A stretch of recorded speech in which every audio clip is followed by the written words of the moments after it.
The pigeons cooing at my grandmother's balcony does not sound like the shelling that makes my window shiver every night.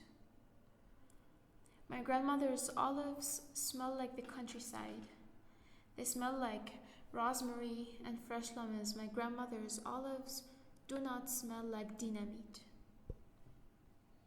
In Syria, on the corner of a forgotten suburb in Damascus, Abu Yusuf pulls out stacks of fresh vegetables, lays them down on the pavement, and sits in his small stall to read the morning paper.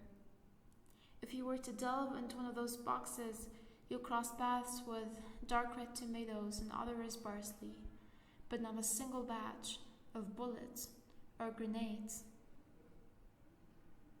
In Syria, each afternoon, when a dreamy twilight kisses the sky and attaches its heavenly gloom to its impartial blueness, the Imam ascends to the mosque's pulpit and sings a call for prayer. His rhymes call for harmony and goodwill. They call for compassion and reconciliation. His rhymes do not call for murder or bloodbaths. In Syria, the narrow allies of Damascus tell stories about love and life, about glory and art. They encode the agitated shouts of mothers and the giggles of children. There are no barrel bombs under the fountains or teaspoons of phosphorus in the first kitchen drawer. And yet, I gaze at an unapologetic statement that strides confidently across my computer screen. Quote, "From the outside looking in, Syria appears to be a hornet's nest of terrorist groups and non-state actors." End quote. The Daily Mail. When Muhammad Ramadan lifted the glass of water to his lips, felt dizzy as the petrol-flavored liquid ran down his esophagus, and vomited until the house smelled like a gas station, all media kept Damascus's thirst veiled and Muhammad's screams in the emergency room muted.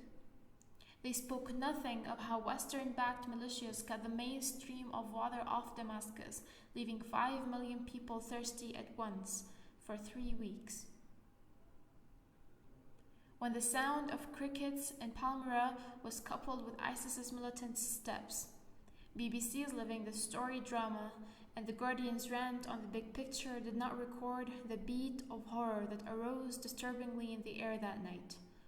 Next morning, Palmyra was massacred. When 2 dynamite-encumbered cars tiptoed to the Syrian coast, thousands of mothers, including mine, lived 20 minutes of horror when some apologetic news declared the schools to be a definite target of the death vehicles. After all schools were evacuated, the car's splinters rose above a police station, killing most and leaving some disfigured. CNN and the New York Times showered your computer screens with the Nice, Brussels, and Berlin attacks because, let's face it, some lives do matter more than others. When an American raid invaded the atmosphere of Raqqa without knocking on the city's sky, 82 civilians faced their doom. The Washington Post spoke of the incident 3 months after its occurrence, claiming that the raid was looking for some ISIS targets, all after burning the city's features and paralyzing its infrastructure. On September 10, 2014, the Obama administration officially declared that it will back the moderate rebels in Syria to the end of fighting ISIS. Last month, not a single news agency reported the destruction or the humanitarian trauma of West Aleppo perpetrated by the same US-backed factions. When Hamas survived through 2 weeks without electricity, 2 weeks that put life to sleep, mainstream media swept the pain and cold and darkness of Homs under a filthy rug. They told you that the Western Arab coalition eradicated a whole lot of ISIS checkpoints and personnel without speaking one word of the gas fields that were set on fire. They spoke nothing of how the petrol-dependent circuit of life was cut under the mercilessness of December's frost in at least 6 Syrian provinces.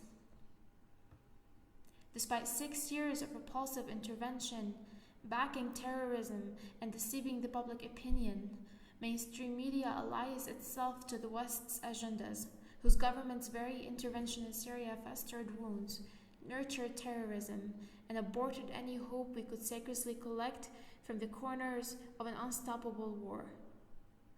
After 6 years of repulsive intervention, we are banned and sanctioned and frowned upon in airports, and searched and displaced and labeled and banned and banned.